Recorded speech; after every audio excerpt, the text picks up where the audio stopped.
Thank you. I would now like to welcome to the stage the director of the Henka project in Spain, which is doing some really innovative work to promote emotional well-being among children and adolescents. So, thank you. Καλησπέρα. Ευχαριστώ την προσλέσκη. I try. So thank you so much for this invitation. It is an honor for us to be here today. Thank you to Starbucks Foundation and Childmind Institute. Today we present a Henka project, a project dedicated to strengthening our mental well-being among young people and their environment in order to prevent mental health disorder. As we all know, and the increase of mental health disorders in adolescents has become an urgent issue in a worldwide, and the need of best intervention with effective improvements has never been greater. So we saw a large increase and dramatic increase in healthcare activity in Hospital Sant Joan in Barcelona. We saw since pandemic 19% of visits of camp and increasing, and 47% in emergency. Overall, a recent study of the barometer of youth health and well-being, we saw an increase of 59% that adolescents said that they think they have a mental health disorder. And another said that more than 70% when we ask if they feel distress, they say yes. But the concern is that mental distress is part of life. Maybe we don't worry about that. We worry about that maybe they don't have the adequate skills to cope with distress. But it's important to differentiate emotional well-being and mental health disorder. Emotional well-being is more influenced by environmental factors. So that's a good notice, because these skills can be learned and the programs of prevention are the key. We have more good news. UNICEF and World Health Organization declares that to combat this issue and increase of mental health disorder, the key are the prevention programs, such as reinforcing resilience, in order to strengthen the protective factors. And I recommend, if you don't read the report from King's College that declares that these programs are cost-effective. So we did a pilot experience in Spain, in Catalonia. We designed a control group with intervention, and we performed a pilot reinforcing resilience in adolescents and their environment.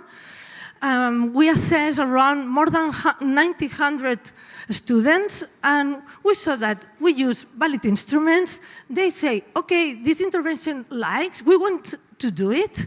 Limited evaluation feasibility, but consistent with previous study, high acceptability of evaluation, and one thing important, they have perceived the use of the intervention and also a strong intention to take care for their well-being.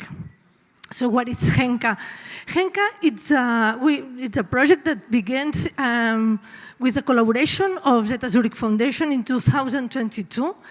And it's a program that the aim is to strengthen mental well-being with actions that reinforce resilience in adolescents, so individual, in familiar, and in society and their environment. So 3 dimensions, individual, familiar, and schooler.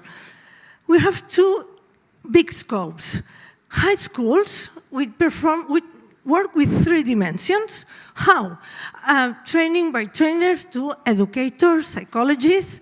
Then the adolescents receive sessions of reinforce their resilience, and parents receive sessions for reinforce their parent resilience as parenting. And also we have specific actions for vulnerable environments.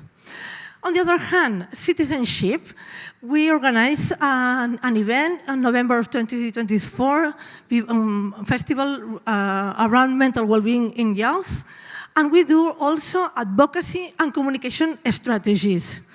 We do prevention campaigns of young people.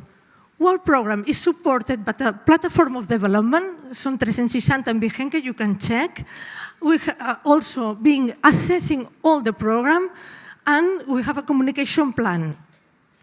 Henka is supported by validated programs, which we choose from Spain. Upper right is a program in Basque Country with resilience. We choose materials from Canada, the 4R, strategies for healthy youth and relationships, and materials from UNICEF, and materials from positive discipline for parents. All the program was manualized following the international guidelines, such as safe strategy and socio-emotional skills training, and we will be advised with an educational scope during all the process, and we continue assessing and improving all the program. There are two phases. In first, we do the sessions in secondary school. First and second, we work resilience individual and familiar. And then in third and fourth, we work with schooler resilience. How? Assessing schooler resilience with a questionnaire validated. And then when we assess it, we propose specific activities for the school. So we try to change the culture. I think this morning somebody talks about that. It's not only a program. We need to change the mind, change the culture of the society or the school and their environment. Familiar resilience is worked by sessions in parents, in first and second. And now we are recording a podcast because parents don't go to the sessions sometimes. So we are thinking, imagining ideas. So this is our way.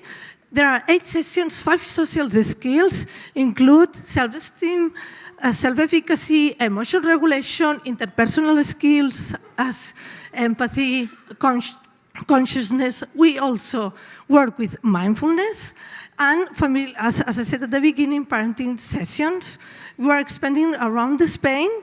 And regarding communication, we have the aim to make Henka a benchmark, raise awareness, and promote changes in attitudes.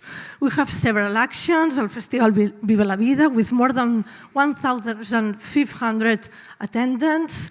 We have present in interview on national televisions, a pitch elevator with the King and the Queen from Spain. And to summarize our achievements, we have a relation very close to governments because it's the key of the evolution, the program in Spain with Madrid, Catalonia, Valencia, and Aragon. And this course, we arrive at more than 7,000 adolescents, more than 900 educational professionals, more than 1,800 families, and 91 high schools. We hope this year arrive more than 70,000 adolescents, and we have audience in our communication.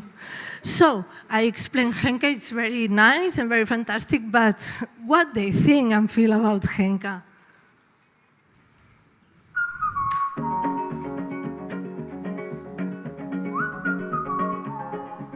El projecte Henka m'ha ajudat molt perquè a l'escola tractem altres assignatures com mates, llengua, història, i això és una cosa que no és ben bé un tema a estudiar, però és una cosa que t'ajuda a millorar amb tu mateixa i t'ajuda a millorar el teu benestar emocional i penso que és igual d'important. Jo crec que tenir un espai en el que puguis parlar és bastant útil perquè les coses que et poden passar les pots explicar i que no les estiguis tan a dins. El programa ens va ajudar bastant a, quan tenim un problema, pensar més, saber què fer i, per exemple, el primer de tot, parlar. Hem de parlar i amb calma. A mi m'ha ajudat que si en algun moment no sé gestionar aquesta situació, poder parlar i no quedar-me pillada. El programa Henka ens va agradar molt perquè també vam fer coses introspectives o, per exemple, vam fer sobre l'adolescència, que ens va ajudar molt cap al futur, i també la resiliència. Jo crec que no se li dona la importància al benestar emocional que li tindríem que donar. M'ha ajudat més a tenir més confiança en poder explicar les coses. Progressivament, quan van anar avançant les classes, vaig anar a veure com van anar avançant les meves idees i com podia anar millorant jo, a poc a poc. I anava tot millor.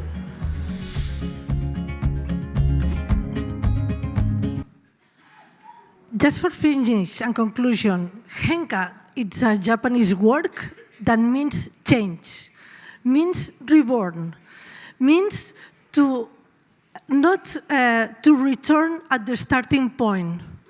This journey has become, is now a reality, and today I learned that this dream is shared for many of us, and we are ready to incorporate, to take care of the mental health well-being in our lives. Thank you so much.